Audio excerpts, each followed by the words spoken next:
గత కొన్ని రోజులుగా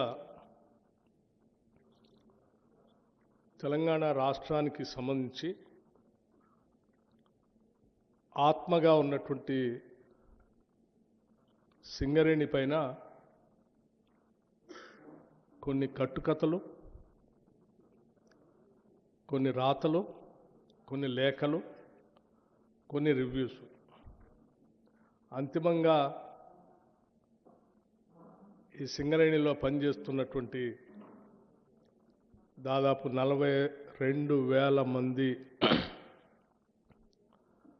పర్మనెంట్ ఉద్యోగస్తుల్ని, ఇంకో 30,000 మందికి సంబంధించినటువంటి అవుట్సోర్సింగ్తో పనిచేస్తున్నటువంటి ఉద్యోగస్తులు మానసిక స్థైర్యాన్ని, మొరల్ని దెబ్బతీసేటట్టుగా దీనిపైన రకరకాల ప్రచారాలు, అపవాదులు ప్రచారం చేస్తూ ఉన్నారు. దీంట్లో ప్రధానంగా పెట్టుబడులు, కట్టుకథల విషపు రాతల రాధాకృష్ణ గారు లేపినటువంటి తెరతో ఈ కథనాలన్నీ మొదలైనవి. నేను మళ్ళొకసారి చెప్తా ఉన్నాను. పెట్టుబడులు, కట్టుకథలు, విషపు రాతల రాధాకృష్ణ గారి తొలి పలుకులనే పేరుతో మొదలైనటువంటి కథనాలన్నీ